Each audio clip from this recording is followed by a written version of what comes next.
बीना और चंदन आजादपुर मंडी में साफ सफाई और मेहनत मजदूरी करके अपना पेट पालते थे। शादी के तकरीबन 2 साल बाद बीना गर्भवती हुई। दोनों ही पति पत्नी इस बात से बहुत खुश थे और बेसब्री से नए मेहमान के आने का इंतजार कर रहे थे, लेकिन होनी को शायद कुछ और मंजूर था। एक शाम जब दोनों काम से घर लौट रहे थे तो रास्ते में रेल पटरी क्रॉस करते वक्त चंदन का पैर पटरी में फंस गया।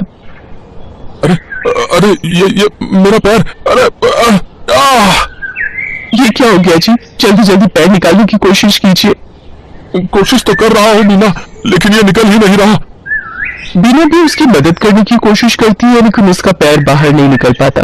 तभी उन्हें ट्रेन की आवाज आती है। जल्दी कीजिए जी, ट्रेन आ रही है। बीना, मुझे लगता है कि मेरा जाने का वक्त आ गया। तुम जाओ यहाँ से और अपना और मेरे बच्चे का ध्यान रखना। मुझे भाग्य को अपने बच्चे का मुंह देखे बिना ही इस दुनिया से जाना होगा। नहीं, ऐसा मत कहिए जी, मैं आपके बिना कैसे रह पाऊंगी? मैं भी आपके साथ इसी पटरी पर अपनी जान दे दूंगी। नहीं, हमारे बच्चे के लिए तुम्हें जीना होगा बीना। अब जाओ यहाँ से, तुम्हें हमारे होने वाले बच्चे की कसम। जैसे ही बीना पटरी से दूर जाती है तभी ट्रेन आकर विनोद को पल भर में काट देती है। बीना की आंखों के सामने उसके पति की मौत हो जाती है। एक ही पल में उसकी हंसती खेलती दुनिया उजड़ जाती है और वो एक विधवा बन जाती है। चंदन के जाने के बाद बीना बिल्कुल अकेली हो चुकी थी। अब वो अकेली ही मंडी जाती और मेहनत मजदूरी करती और उससे जो कमाई होती उससे अपना पेट भरने लगती है। एक दिन बीना घनश्याम को कुछ प्याज फेंकते हुए देख रही थी। अरे घनश्याम भैया, ये आप क्या कर रहे हैं? कुछ नहीं बहन, जो प्याज खराब हो गए हैं उन्हें अलग करके फेंक रहा हूँ। भैया, अगर आपको कोई प्रॉब्लम ना हो तो जो प्याज आप फेंक रहे हो वो आप मुझे दे दो, वो मुझ गरीब के काम आ जाएंगे। लेकिन बीना बहन, इन आधे सड़े गले प्याजों का आखिर तुम क्या करोगी? वो मैं आपको बाद में बताऊंगी। फिलहाल आप ये खराब प्याज मुझे दे दीजिए। ठीक है बहन, ले जाओ। वैसे भी ये मेरे किसी काम के नहीं। इसके बाद बीना उन खराब प्याजों को एक थैले में भर लेती है और शाम को अपने साथ घर ले आती है और उसमें से थोड़े ठीक प्याजों को अलग करके रख लेती है और जिनकी हालत ज्यादा ही खराब थी उन्हें अपने घर के बाहर बनी क्यारी में बो देती है। अगले दिन सुबह काम पर जाने से पहले बीना साफ छाटे हुए प्याजों को काटकर आटे में मिलाती है और साथ ही नमक, हरी मिर्च और अजवाइन डालकर उस आटे को गूंथ लेती है। खुद नाश्ता करके वो कुछ पराठे घनश्याम के लिए भी पैक करके ले जाती है। ये लो घनश्याम भैया, आपसे जो कल प्याज लेकर गई थी उनसे मैंने प्याज के पराठे बनाए हैं, जरा आप भी चख कर देखो। रोज दाल चावल खाकर आप बोर हो गए होंगे ना?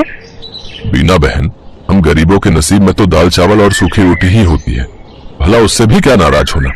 अच्छा लाओ, तुम इतने प्यार से प्याज के पराठे बनाकर लाई हो तो खाकर देखता हूँ।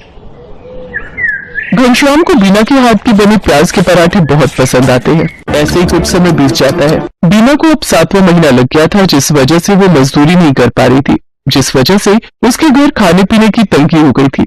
ऐसे ही एक रोज जब वो खाना बनाने जाती है तो देखती है कि राशन के सभी डिब्बे खाली हैं। हे भगवान, एक बार को मैं तो भूखी रह लूंगी, लेकिन मेरे अंदर पल रही है नन्ही जान कैसे भूखी रहेगी? इस हालत में तो कोई मुझे काम भी नहीं दे रहा, अब क्या करूं? हाँ, याद आया, अपनी जमीन में थोड़े प्याज उगाए थे ना, क्यों ना उनको निकाल लूं? वो अब पूरी तरह पक गए होंगे। बीना उन प्याजों को निकालती है और पड़ोस से थोड़ा आटा उधार मांग कर ले आती है। उसके बाद स्वादिष्ट प्याज के पराठे बनाती है।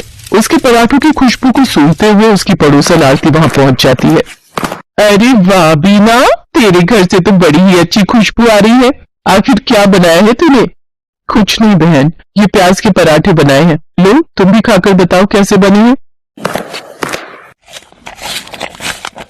वाह वाह वाह, क्या स्वाद है बीना तेरे हाथों में। अरे इतने अच्छे पराठे तो ढाबे वाला भी नहीं बना पाता। मैं तो कहती हूँ तू प्याज के पराठे का एक ठेला लगाकर बेच और पैसे कमा। जब ऊपर वाले ने तुझे इस हुनर से नवाजा है कि तू इतना अच्छा खाना बना लेती है तो इसका फायदा उठा।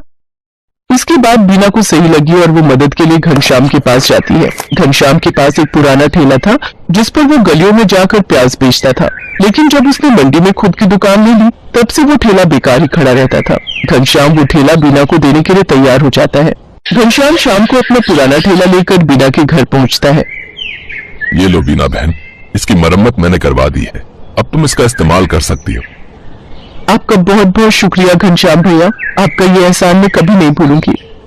अगले दिन सुबह जल्दी उठकर बीना सारी तैयारी कर लेती है और मंडी में जाकर अपने प्याज के पराठों का ठेला लगा लेती है।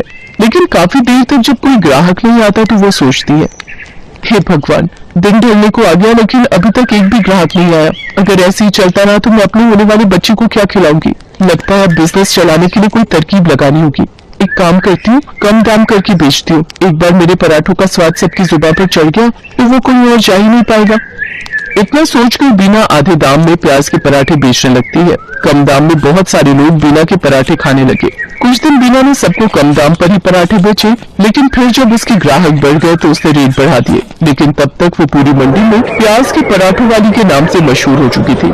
कुछ ही दिनों में उसकी अच्छी खासी कमाई होने लगी थी। वो भगवान के आगे हाथ जोड़कर बोलती है, हे भगवान, तेरी कृपा से और कुछ अच्छे लोगों की मदद से मेरा काम बहुत अच्छा चल पड़ा है और मैं अच्छी खासी कमाई कर लेती हूँ। बस मुझ पर ऐसी अपनी कृपा दृष्टि रखना ताकि मैं अपने बच्चे को एक अच्छी जिंदगी दे सकूं। कुछ ही दिनों में बीना खुद का ढाबा खोल लेती है। अब उसकी खूब अच्छी कमाई होने लगी थी। उसका काम और बढ़ गया था, इसलिए उसने अपनी मदद के लिए 2 लाचार औरतों को रख लिया था। बीना की डिलीवरी का समय भी आ गया और उसने एक बेटे को जन्म दिया। महीने भर का रेस्ट लेने के बाद वो वापस काम पर जाने लगी और अपने साथ अपने बच्चे को भी ले जाती। अब वो काम संभालने के साथ साथ अपने बच्चे की भी अच्छी परवरिश करने लगी और खुशी खुशी उसके साथ रहने लगी।